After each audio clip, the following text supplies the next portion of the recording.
Hey everybody, it's Dr. Reiser. If you like what you see in our videos, make sure you click subscribe so that you don't miss out on any future videos about functional medicine, nutrition, and tips on how to reclaim your health the easy way with Functional Health Center of the Carolinas. Hey guys, it's Dr. Reiser. Another Whiteboard Wednesday. Monday we had a gluten sensitivity awareness post, so I'm going to be doing a video today all about gluten and what it is, what it does, and at the very end of this, it's going to be 6 foods that you want to avoid if you do know that you're already gluten sensitive, and those 6 foods are going to be what are called gluten cross reactants. So these are foods that are separate from anything like grain products. We want to look out for these, but first we want to talk about gluten. What is it? What does it mean to be gluten sensitive? So first thing, the question I get always asked is, what is gluten and where do I find it?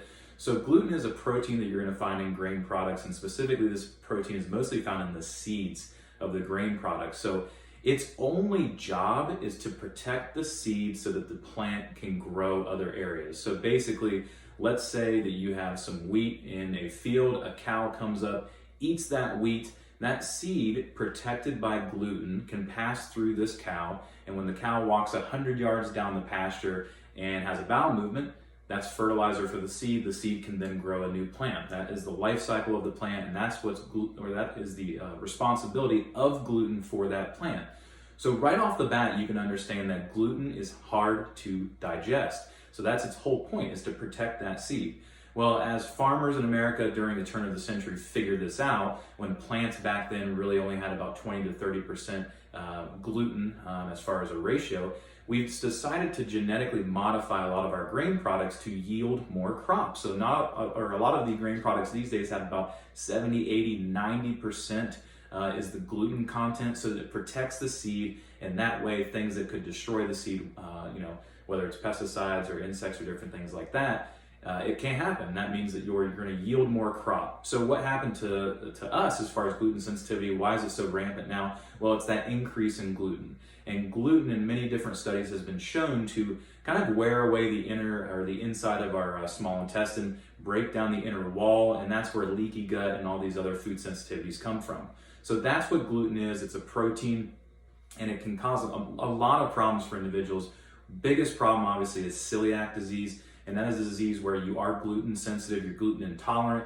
If gluten even touches your food at a restaurant, you'll have bowel issues, neurological issues, you'll have bloating, gas, skin issues, other autoimmune conditions can pop up from this. So that's one thing we obviously want to look out for. But what about the people that are staying away from gluten that do not have celiac? Most of the time, and like we discussed in our Monday post, a lot of doctors are saying, hey, that's all in your head, don't worry about it, gluten sensitivity isn't real. Well, it is real. And in fact, we posted the research article on Monday about people that have non-celiac gluten sensitivity. And that's when you have a gluten sensitivity, but you don't express the autoimmune condition for it. So we know that gluten can break down the inside of the small intestine, that causes leaky gut, and that's where the separate group of people is actually having a problem, where they're ingesting gluten, they may have inflammation, reactions to it, but not a full-blown reaction like somebody with celiac. So it's still very important to make sure you're avoiding gluten if you feel like you're somebody that has this. The 2 ways that I always test for would be obviously testing on yourself, eliminate gluten for about 60 days, reintroduce things that have gluten in it, see if you react, whether it's skin, brain fog, headaches, bloating, gas, bowel movement issues. And then obviously the one thing that is going to tell us the most would be a Cyrex Array 3. It's a company, it's called Cyrex, and they're looking for gluten immune system cells, and that will show us whether you're reacting to it. Now, if we're going to do this test, you obviously have to have gluten in your diet at the time for us to see the immune reaction. So that's one thing that we'll always push people towards, is don't change your diet just because you're going to do this test, or don't go into a gluten test if you are already keeping gluten out of your diet. It'll show you basically a false negative. So let's say you've had these tests done. Let's say that you are somebody that either has celiac or that you know you are gluten sensitive, and you've taken gluten out of your diet, but you're still having brain fog, sleep issues, neurological issues, you're still having bloating, gas, constipation, or diarrhea from time to time. I have people ask me, what's the deal? I eliminated all this, so why am I still having these problems? Well, it's because this structure here, this is actually gluten, is very similar to a lot of other proteins and foods. And so we're going to list out here certain foods that you want to avoid. which are called gluten cross reactants. They're similar enough to your body that your body's going to react the same exact way to this molecule. So the first one I always tell people to avoid is going to be dairy products. If you know that you are sensitive to gluten, you have to avoid dairy products. And it's two specifically that I look out for, and so we'll put dairy here, is going to be whey and casein. In this one specifically, whey, I see time and time again in any of these whey protein shakes or these meal replacements, and it's such a fad now to skip breakfast and use a shake or a smoothie for your breakfast. But if it has whey in it, you're causing inflammation to your body. You're causing this same kind of gluten reaction, but to whey.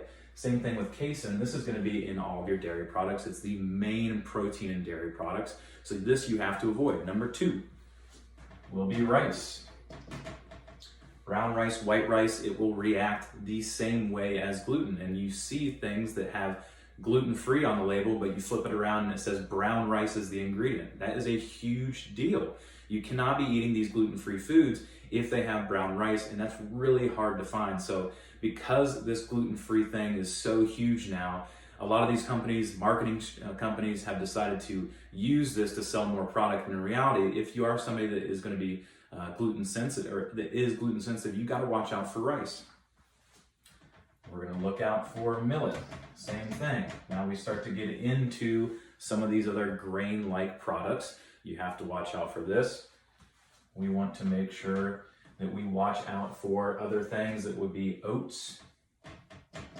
Can be a gluten cross reactant. And one thing that I always tell people as well, if it says gluten-free oats, you have to make sure that it's not made in processed in an area or a factory that also does wheat, because it will still be contaminated with gluten or the molecules of gluten.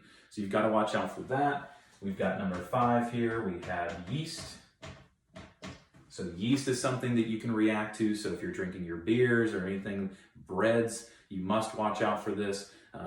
I get people that don't give up their alcohol or still will drink gluten-free beers. You've got to watch out for this because you can still react to something like yeast. And really to round this out, you have your dairy, rice, millet, oats, and yeast. And last but not least, one thing I always tell people to watch out for is coffee.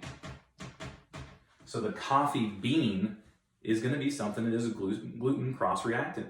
Inside that structure, there are proteins in that bean structure that will cause gluten cross reactivity. So I always take coffee out for anybody that I think is going to be sensitive, and that includes decaf coffee, unfortunately.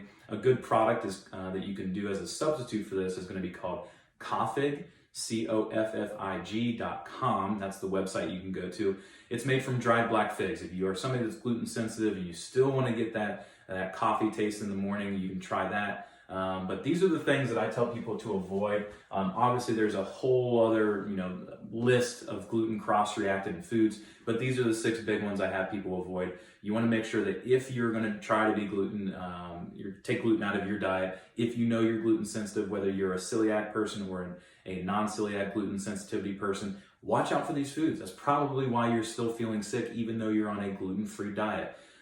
So if you guys have any other questions for me, message, DM over Instagram, or if it's on Facebook, message us through there. I can get into any even more foods for you, but this is the first step. If you feel like you have a gluten sensitivity, experiment 60 days, remove it, reintroduce it, see if you have a problem, and then also test. We can have you do the Cyrex Array 3, comes right through us as a healthcare provider, and that will let us know if you are producing these antibodies. And as we know from our previous post, that just means you're having an immune reaction to all these proteins and gluten specifically. So reach out to us, guys. If you have any other questions, let me know, and look forward to next week on our next Whiteboard Wednesday.